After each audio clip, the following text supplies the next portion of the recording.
Welcome to the National Kidney Foundation's The Big Ask, The Big Give program. I am Kathleen Davis, Executive Director for the National Kidney Foundation, serving Eastern Missouri, Metro East, and Arkansas. I'm so happy that you are joining us today and hopeful that you will leave with tools to help you along your kidney health journey. The purpose of this program is to provide education about donation and transplant and help you share your story to find a living donor. All audience members are muted, but you can unmute yourself or use the Q&A feature to ask questions. We also want you to use the chat box to comment and participate throughout the program. This event will be recorded so you can view anything you missed or review information for a second time.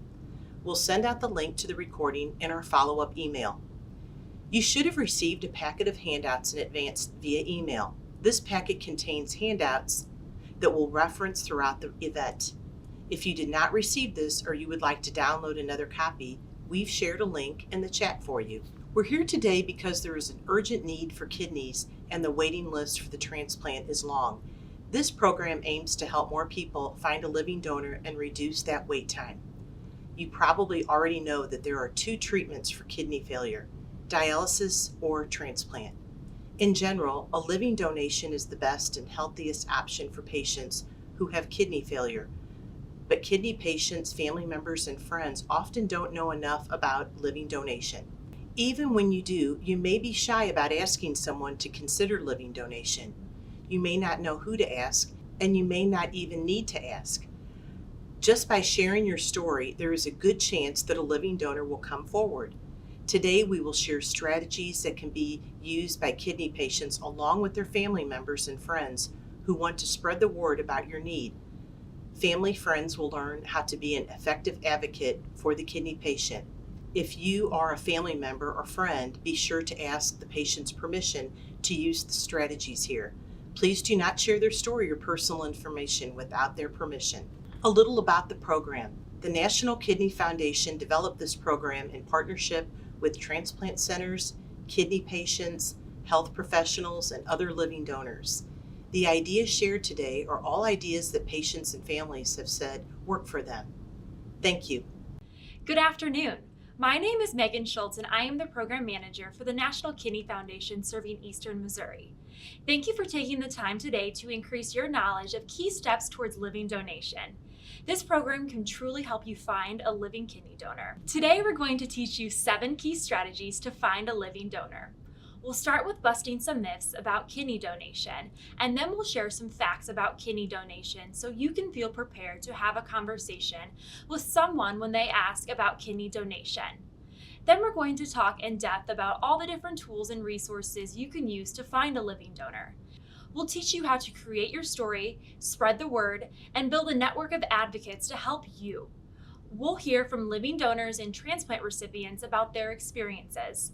Then we'll talk about ways to start a conversation with someone about the possibility of them donating a kidney to you. You'll then finalize your own personalized action plan of next steps that you plan to take. We will close with the Q&A portion to ask our presenters any questions. We'll walk you through everything you need to know so you leave today with really specific tools and plans that work for you. Who is ready to get started? Before we go further, I just wanted to thank our sponsor who made this program possible today, SSM Health St. Louis University Hospital. Our clinical team today includes Dr. Lentine, a nephrologist and medical director of living donation, Dr. Varma, a senior transplant and living donor surgeon, Dr. Fleetwood, a transplant and living donor surgeon, and Cody Woolley, living donor coordinator at the Transplant Center. And with that, I am now going to hand it over to Dr. Lentine. Hello, everyone.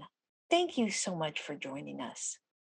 It's important for you to understand what living donation is all about, but it's equally important that people with whom you share your story have facts on living donation so that they can make informed decisions when they consider if donation is right for them. We'd like to illustrate some key concepts in the form of a quiz. Let's see how well you can pick out myths or statements that are untrue, and then we'll review the facts. And the goal is that you'll feel more comfortable and prepared to share facts when talking with others. So most of you are here today because you or someone you love needs a kidney transplant. You probably already know some information about living donation and transplant, but we'll start with some quick reminders. And these facts may be helpful to know when talking with others about kidney donation. So, there are two treatments for kidney failure: dialysis and transplantation.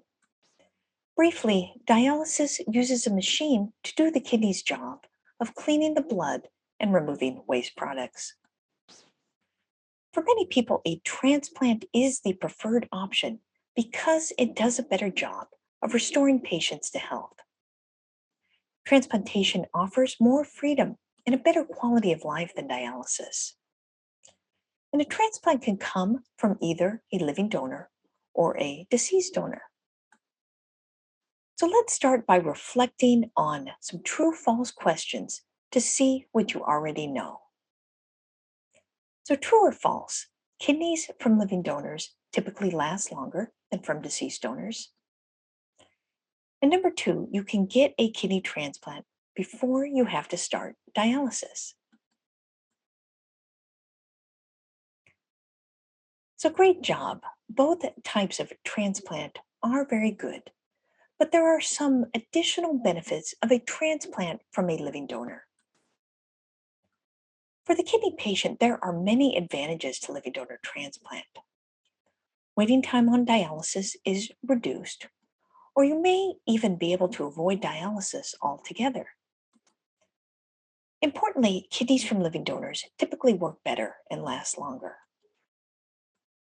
A kidney from a deceased donor lasts an average of 7 years, whereas a kidney from a living donor lasts an average of 15 to 20 years.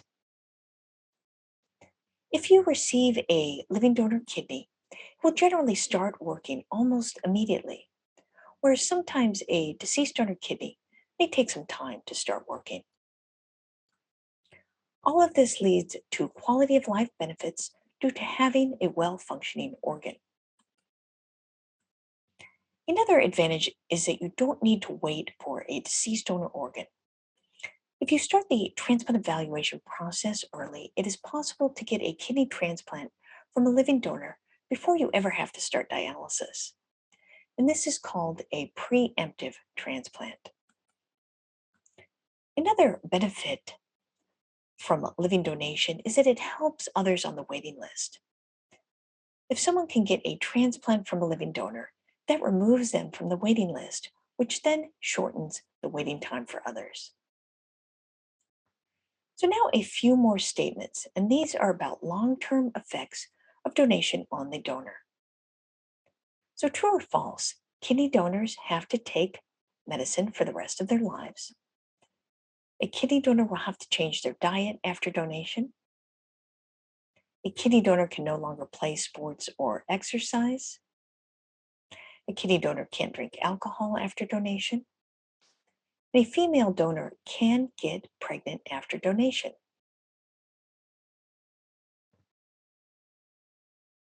Great job. Most of you knew that kidney donors do not have to take any special medicines after donation.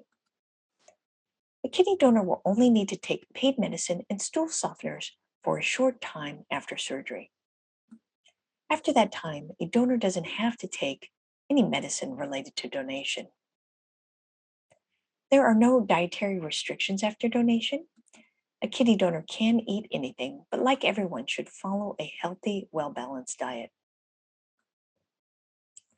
A kidney donor should be able to return to regular activities, including sports and exercise, and return to baseline activity by about 4 to 6 weeks after surgery. A kidney donor can drink alcohol in moderation, but that said, drinking too much alcohol is dangerous for anyone, and there is a greater risk for complications of dehydration when living with one kidney. Women can conceive after donation, and there is no impact on fertility, although we advise waiting about a year after donation to become pregnant.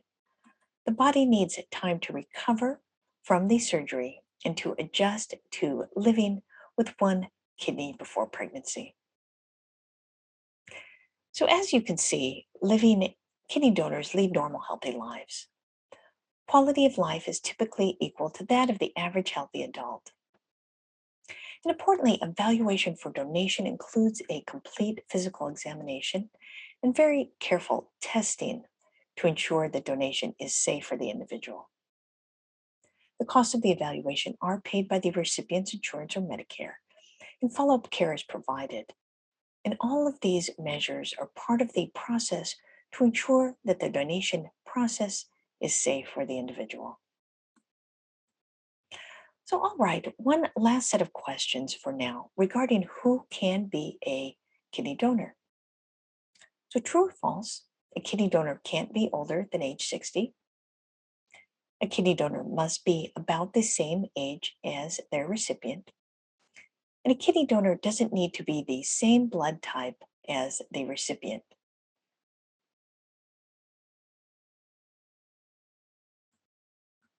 So, excellent job. As most of you noted, living kidney donors do not have to be young people. A healthy person over the of 60 can be a living donor and have no problems from surgery and donation. A kidney from an older donor can work very well. A donor does have to be at least 18 years old, and the evaluation will determine if a candidate is suitable to be a donor given health and psychosocial considerations. We also recognize that donors and recipients do not need to be the same age. And research has shown that transplants can work very well when there's an age difference between the donor and the recipient. A donor's blood type may be different than the recipient's, but still may be considered compatible. For example, a person with type A blood can donate directly to a person with type AB blood. A person with type O blood is a universal donor, being there are not blood type barriers to their donation. And the key concern is that the donor and recipient's blood types are compatible so that the recipient's body will not react to antigens on the donated organ. But even if incompatible, there's opportunity to participate in what's called kidney exchange. Anyone who is interested in donation should contact the living donor team. Allow the transplant team to decide if a potential donor is eligible and go through the assessment with the individual. An important strategy to be aware of is kidney paired donation. We mentioned biological compatibility, the key elements of which are compatible blood types that we mentioned, and also what's called a negative cross-match, meaning the recipient does not have preformed antibodies to the donor's tissue. If a healthy, willing donor is not biologically compatible with their intended recipient, they can still help make the transplant happen by participating in an exchange. Exchange programs use matching algorithms to create compatible donor recipient combinations. And there are a variety of swaps that can occur, including two-way and three-way. Chains can be formed, including when a non-directed donor or someone who wishes to donate but does not have an identified recipient donates to start a chain. And this innovation has had a remarkable impact in breaking down barriers and allowing more transplants to happen. So thank you for your attention, and we'll move on in the program. So let's see if you can identify whether a few more things are true or false. These statements are about the donation surgery, the surgery for the person who is donating the kidney to someone in need of a transplant. True or false? A kidney donor is usually in pain for about 3 to 4 months after surgery. And number two, true or false? A kidney donor will usually be in the hospital for about 1 to 2 nights after surgery. Excellent job. Most living donors have laparoscopic surgery. It is the standard of care. Laparoscopic surgery typically means smaller incisions, faster recovery, and less pain. The usual hospital stay is 1 to 2 nights.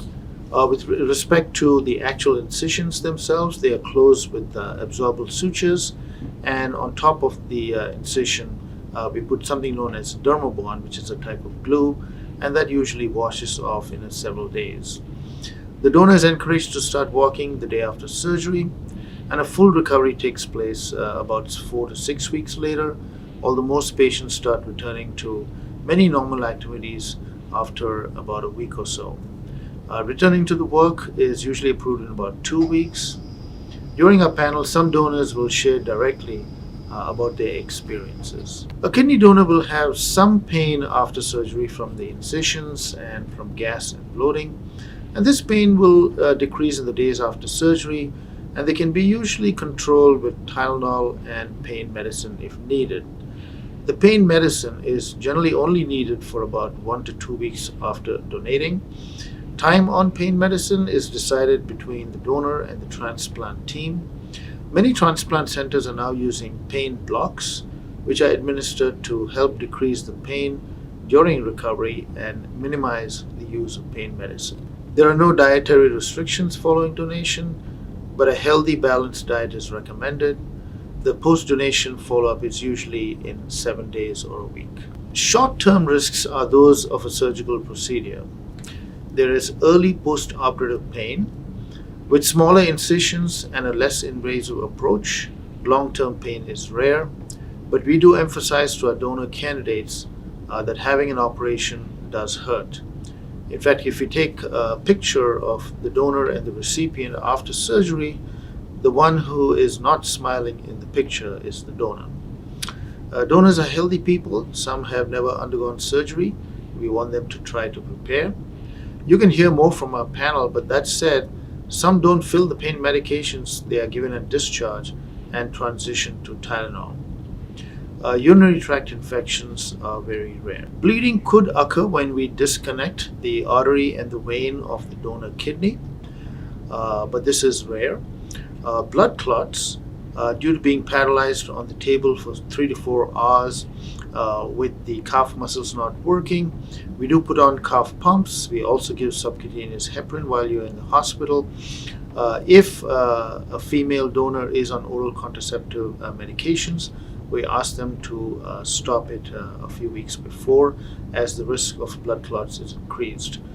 Rarely there can be an allergic reaction to anesthesia. With respect to the death rate, it is extremely low, quoted as 0.03% within 3 months of the donation, which equates to about 3 in every 10,000 people who donate. In that window, some of the causes for a death rate, which is included, are accidents and trauma. So we've just learned about the first 2 of 7 strategies: bust myths and know the facts. In order to find a living donor, you first have to tell people that you need a kidney. You might be wondering, how do you spread the word? How will that help you find a living donor? The first step is to figure out what you will say. We call this your kidney story. The first step is to create that story. In this section, we're going to talk about strategy number 3 to create your story. Now we're going to hear from Daryl. He's here with his donor, Tanya, and they are transplant donor and recipient from SSM Health, St. Louis University Hospital. Daryl's going to tell us about his experience creating his story to find a living donor. We're going to have some time for Q&A with Daryl and Tanya, as well as other recipients and kidney donors at the end of the webinar. But feel free to start submitting questions at this time in the chat. So Daryl, can you tell us a little bit about yourself? Sure. My name is Daryl. Currently, I live in Southern Illinois on the Illinois side. I'm a high school basketball coach. I'm the stop coordinator at CEO Academy in Troy, Illinois. And I also run a side business, DJing. That's fantastic. Can you tell us a little bit about your connection to kidney disease? Sure. I had kidney disease at an early age. It wasn't always detected as an early age, but I was always told that there was too much protein in my urine. I was on an athletic scholarship, full scholarship at Kansas State University, and It was too much urine in my protein, and I think they had already detected that I could have problems down the road, down the line. And basically, what I was told was just eat in moderation with certain things, but I wasn't aware how to take care of the solution to my kidney disease. As I became older, obviously the problem kind of worsened. For a lot of years, it stayed real steady. I did good. I changed my diet. But most recently here, my progress digressed and I had to have a kidney transplant. I wish I would have known earlier more preventive things to do with diet, plant-based and things like that, because my kidney function did improve, although it went back down, which we all know that that's a different situation. But preventative maintenance is always a positive.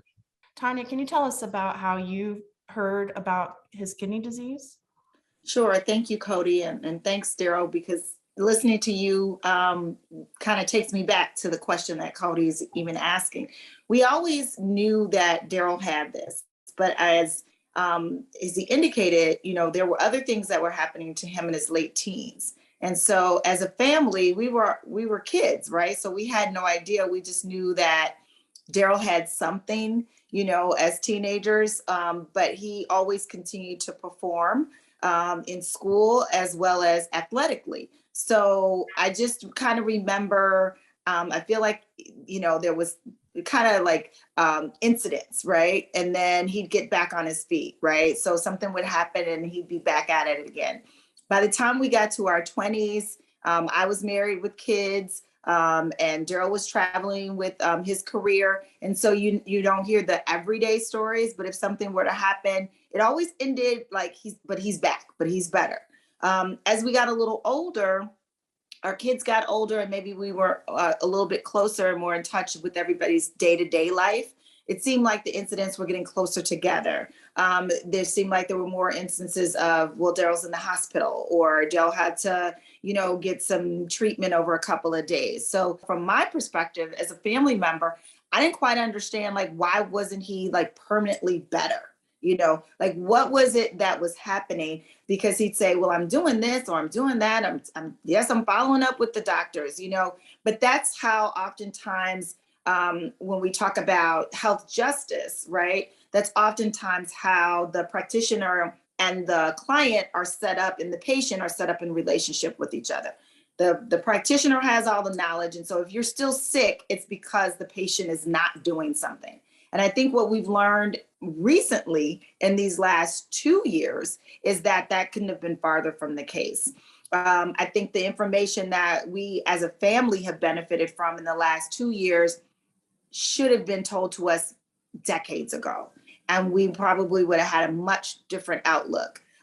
Thank God that not only does Daryl take charge of his own healthcare and function as his best advocate, but he has a plethora of others who also fight for him when he's not able to do so for himself. So it makes you wonder for the patients that don't have, one, a good enough understanding of what actually is happening to their body while it's happening, don't have the support to take those preventative measures, and three, don't have enough of a support system around them to kind of prop them up when they are, at their lowest, or when they're struggling to try to understand what's going on. How many thousands of people are those? And especially when you zone in, particularly in the Black community, where we know that as Black Americans, we are 4 times as likely to develop chronic kidney disease as whites are. I think it's really wonderful that you stepped up to the plate. Do you remember when you first started to think about being a donor? Oh, absolutely. So in high school, as a donor of, doing the blood drives when you're in high school, I learned, one, that I was O negative. So I learned I had special blood that could help a lot of people. And so that was one kind of like my big toe dipping into the pool of the importance of not only donating blood, but organ tissue donation. So very early on, I knew that, there were people that could benefit while you were alive as well as after. So did Daryl ask you to be his donor? No. And we later learned that Daryl actually had no idea until actually I was down meeting with you, Cody, and it was revealed to Daryl. So when we learned that Daryl had contracted COVID and his COVID exacerbated his kidney disease. With the exacerbation of his kidney disease, he had to go on dialysis. It was then that, I'm not exactly sure how many family members were made aware, but that Daryl's situation was getting progressively worse rapidly. It was the, crying phone call of his sister. So she learned that she was not going to be able to be a match for a kidney donation. Once I got to meet the St. Louis University, some of the team members and some of the things I was going through, and I needed a medication and you were pulling strings and helping, it made things so much easier. It starts to make you feel more comfortable and feeling much better about the situation. Like, is this just a business and they're trying to get money? I had no idea that there was an eligibility process, not only for myself, but for him. So Right. I'm not even talking about being on a list. I think we all know what that list looks like. But there's a doctor and a team that has to even say that he would benefit from the kidney transplant, which I just thought, well, if he's sick and he needs one, then of course he's eligible. But that's not the case. And so how many people really know about that? My transplant has been absolutely, it's been wonderful. It's been life-changing for me in a lot of ways. It's given me, I kind of pushed through life. I was always a hard worker. I always would put whatever on the line for my family. As far as, if I had 2 broken legs, I would have been at work. Yeah. That's what I was doing. I would have worked my side job. I'm used to working, but it's given me new life. I feel better. I look better. My clarity and thinking is better. Just an awful lot in my daily life is a lot better. Just because my cousin was gracious enough to give me one of her kidneys. And Tanya, can you tell us if this has affected your quality of life? Absolutely not in a negative way, but yes, in a positive way. So I'm going to answer that like lawyers answer most questions, right? It depends. But yeah, so the folks who are watching probably want to know, like, did you have to change your lifestyle? Did you have to change what you're eating? Are there things that you can't do? And so the answer to that is emphatically no. I was a healthy person before, and I admittedly had what one would call on the scale hypertension, but I was not taking medication for it because I was able to control it with nutrition, diet, exercise, and lifestyle. And so I'm happy to report after the surgery, my blood pressure is in the same range that it was before. So it's not any worse. My lifestyle is exactly the same. I already had a healthy, exercise diet routine anyway. And so that has continued. One thing that I will say that's slightly different, is that my primary care physician has asked me to take an ACE inhibitor, just because now I do have the one kidney and I did have hypertension before, but we're working together in a holistic way. So we're watching, as they say, watching the numbers to make sure that, the one kidney that I do have is not, overtaxed. But so far, there are no indications that pathologically or physiologically that anything has changed for the worse. The things that have changed for the better is that, it's given me a platform to talk about kidney transplant, kidney disease, and organ donation that I did not have before, because I'm talking firsthand. So just like we are delighted to be guests of the National Kidney Foundation here in your area, I'm doing some work in Illinois with the same foundation to raise awareness and to provide education, especially in my community where hypertension, diabetes, 2 of the comorbidities that Black Americans suffer from the most that contribute to kidney disease, know more about. And I think that I would not have had that opportunity and that platform. The renal community is so lucky to have you both as allies and advocates. And I think that we'll look forward to any questions and answers that people in the webinar might have afterward. Absolutely. And I'll just, as a parting comment, raise awareness in wherever you are. So talk to your family members, talk to your coworkers, share your experiences, your questions, whatever may be on your mind, because at least it will stimulate a conversation. I have the benefit of having been a part of an organization called the Lakeshore, Illinois Links chapter of Links Incorporated. And we have a wonderful initiative called Black Care, which allows us a platform to speak from about kidney disease and about chronic kidney disease and about the importance of raising awareness about transplant and being a donor. And not everybody has that, but the more that we can have these conversations in the comfort of our own living rooms, the better it will be. Daryl, any parting thoughts on people who might be apprehensive about going through the process of being transplanted?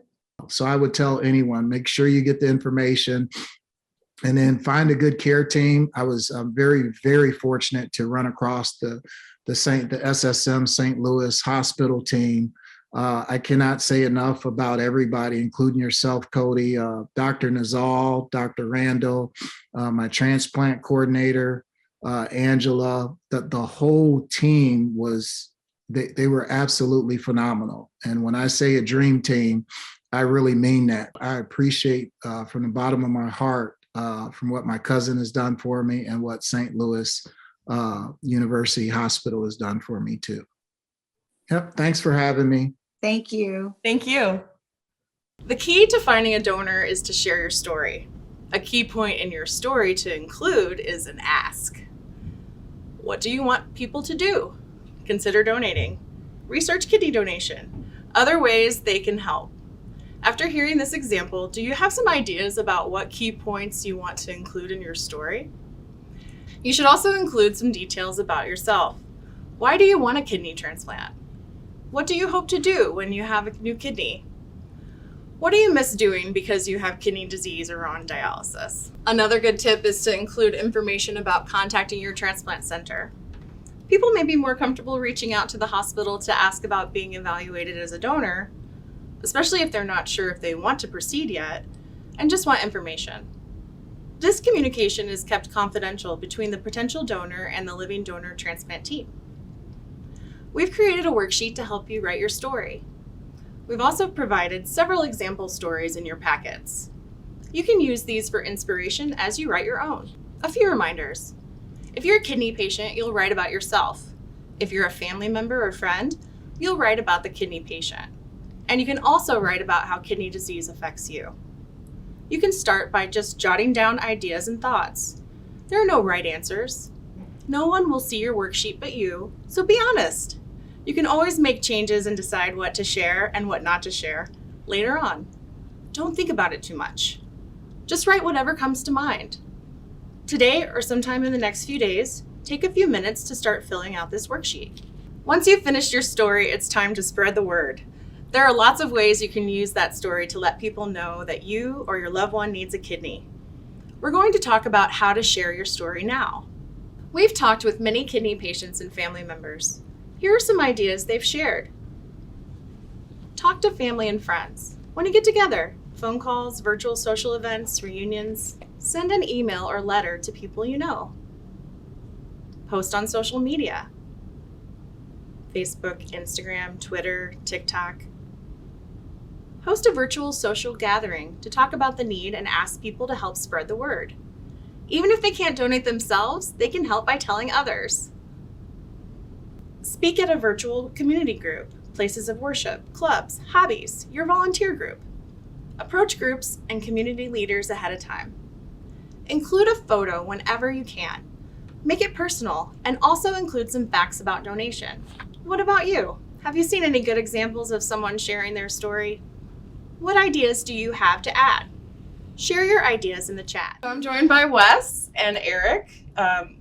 Eric donated his kidney to his longtime friend Wes, and they're here to share their story. So Wes, tell us a little bit about your connection with your friend Eric. Well, we go pretty far back, actually. It's been nearly 50 years. Sometime this year it will be 50 years, as a matter of fact. So we met in high school, freshman year, and just became good, close friends, you know. How did you learn that you had kidney disease? I got really sick in 2015, unrelated to any of this, and they determined then that when I was having a lot of problems, that they were worried about my organs starting to shut down. They said that I may have future problems with organs, kidneys mainly, and so my doctor kept a real close eye on the creatinine, and just to make sure everything was functioning. Everything was good for 5 years or so, and then all of a sudden creatinine started to go up fast.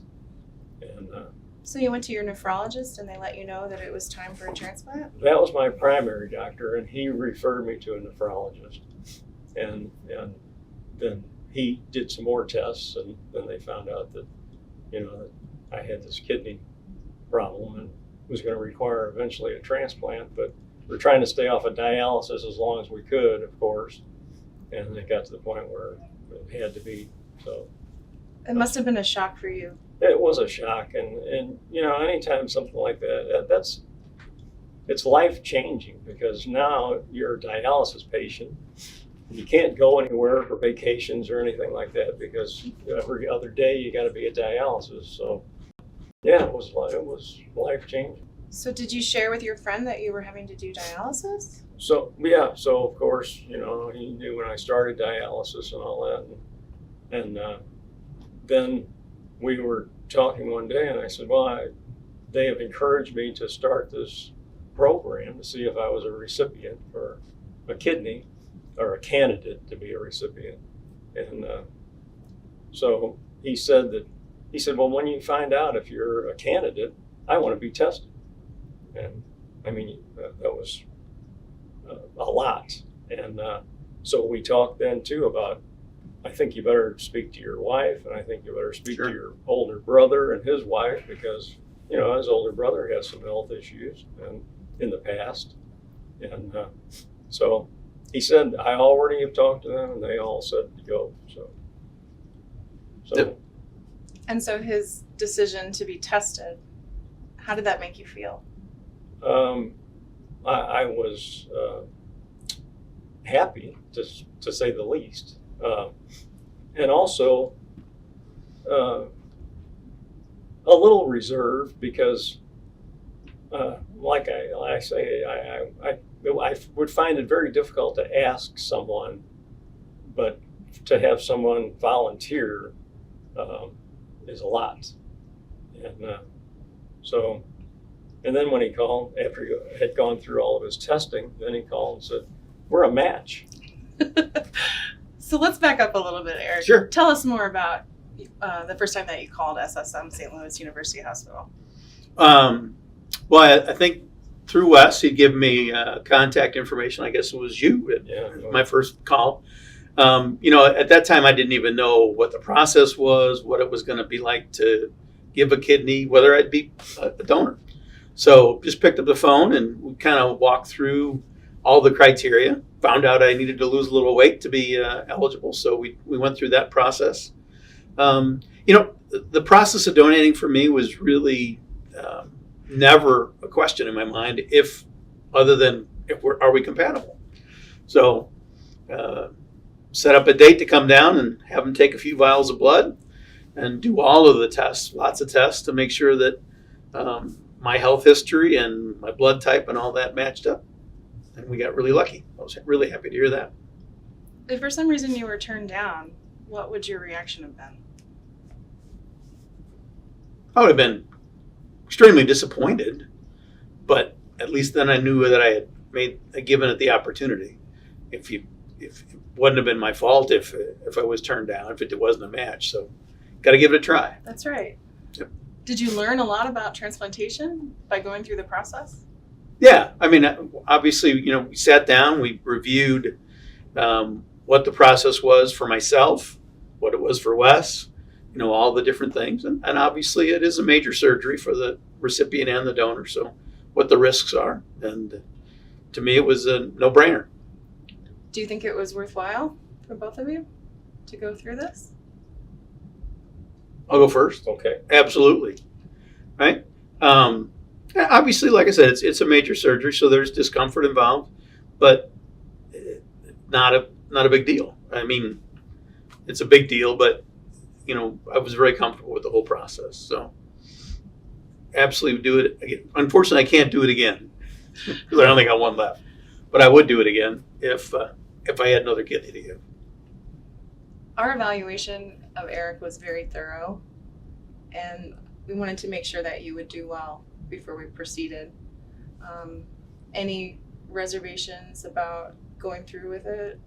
No, like he said, it was a major surgery, and there's a lot of adjusting to do on the recipient's part because they got to get medication adjusted properly, and there's just a lot of things. And then there's a foreign object in you that your system doesn't recognize, and so there's some. It's not all easy and all that. I spent a couple different times after the transplant in the hospital, and and most of that was adjusting things again,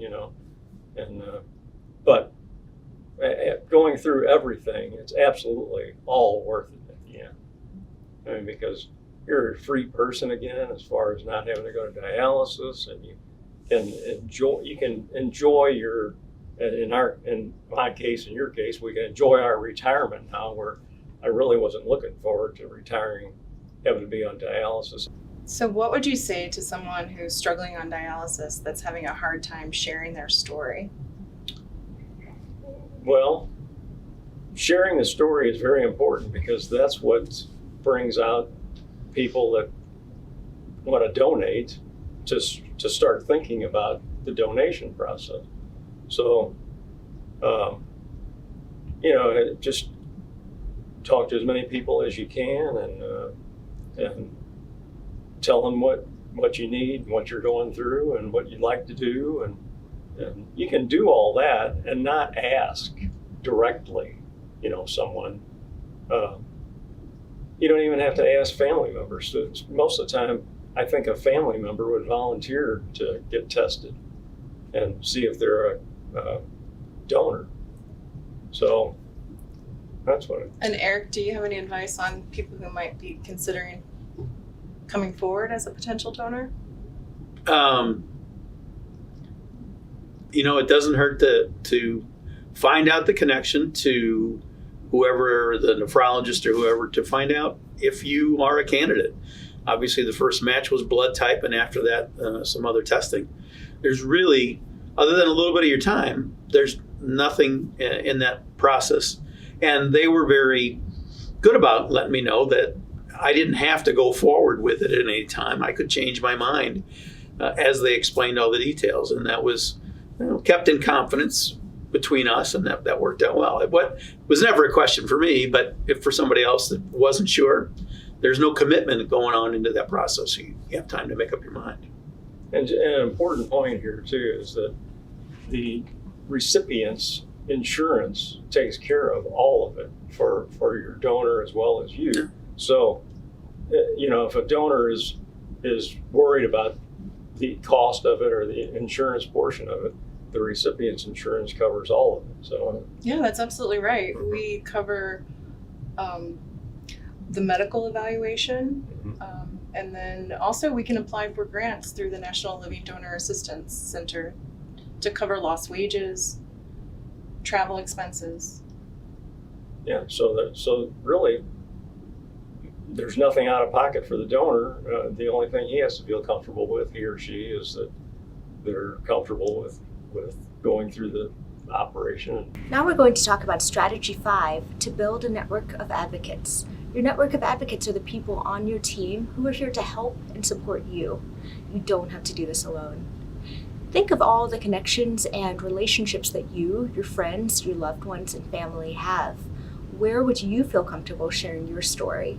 In your packet, we've included this handout, which we call your circles of influence. These are people who you might be connected to, who might be able to help you. These people can consider donating a kidney, but they can also help you carry out strategies and spread the word, or just provide you with moral support at the time you need it most. Think about who can help you. All of these ideas might not apply to you, but hopefully some of them do. Do you work? If so, where? Does your employer or your coworkers have a newsletter or a bulletin board? Do you have coworkers that you are close to or that you would feel comfortable sharing your story with so that they can share it to people they know? Do you volunteer? You can find out if community groups that you belong with have a newsletter or bulletin. Even if you don't belong to any places of worship or community groups or organizations, maybe your friends and family do, and they would be able to help you spread the word in that place. The more your story is shared, the greater your chances are of having a living donor step forward. What connections on this list stick out to you? Any individuals or groups that we're missing on the sheet? Where do you plan on or feel comfortable sharing your story? Please share your thoughts in the chat. Now, donors often ask us about the costs of donating. Remember, the evaluation and the hospitalization costs are covered by the insurance. However, some costs, such as travel to and from the transplant center, are not covered by insurance. Donation should not be a hardship for the donor, and we're very invested in making donation a cost-neutral thing for the donor. And so the NLDAC, or the National Living Donor Assistance Center, can cover the cost of travel, flight, rental car, gas for the donor, and for the caregiver, who's an important part of the process. They can also cover lodging and meals during evaluation and before and after surgery. This assistance is dependent on the recipient's income, and a transplant social worker has to apply for you. It will also cover multiple living donors going through evaluation, not just the one who ends up donating. If you check to see that your household income qualifies before you write your story, you can include that all of the expenses will be covered for them, which will help you and your potential donor feel more comfortable about the process. Here are some additional financial resources to help living donors. You can ask your transplant social worker for more information. American Transplant Foundation offers financial assistance such as lost wages for recovery and for donor education. American Living Organ Donor Network helps living donors with the financial costs of donating, such as loss of wages during recovery, flights for evaluation, and for surgery. It also provides mentors and fundraising assistance for donors, since the financial aspects aren't the only ones that can become a hardship.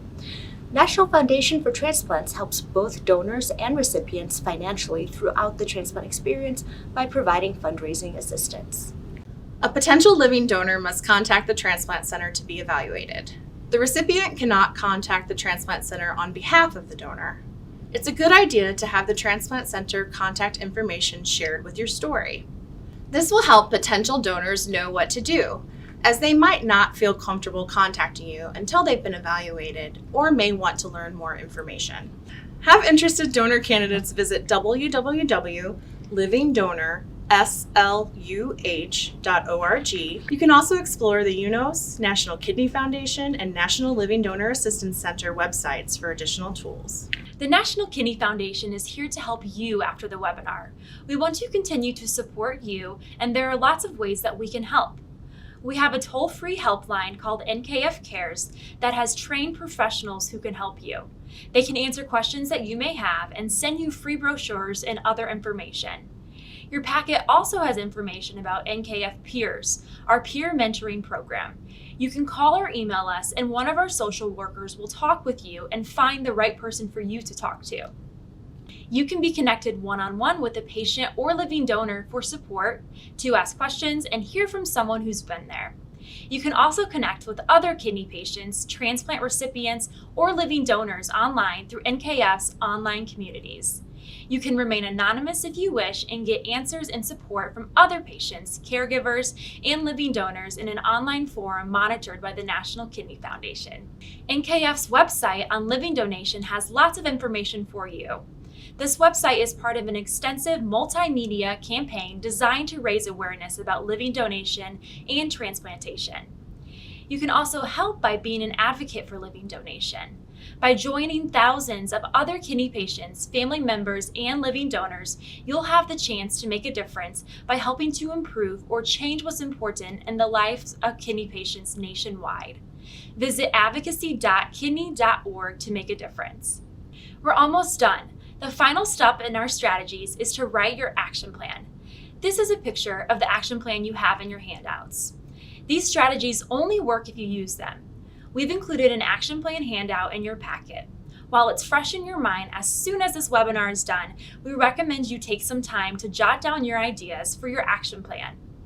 What are you going to do this week or month to start? Maybe you just want to start working on your story, or maybe your story is done and you're already starting to share it. Can you share more on Facebook, TikTok, send a letter, create a flyer, host an event? Can you contact the National Kidney Foundation for help? Can you ask other people to join you in advocating to find a living donor? That's it. You've now learned the 7 key strategies to find a living donor. Now you have the tools and resources that you will need to get started at home. It is now time for our Q&A portion, in which our panelists will answer your questions from today's program.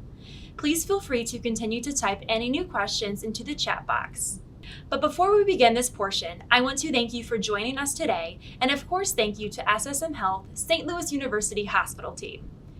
We want to continue to offer this program to kidney patients and families around the country, and your feedback really helps us to improve the education that we provide to kidney patients and their families. We will be sharing a link to our brief online evaluation in the chat box, as well as via email following this program. Please take some time to fill it out and let us know what you think about this webinar. Thank you again for your precious time spent joining us today.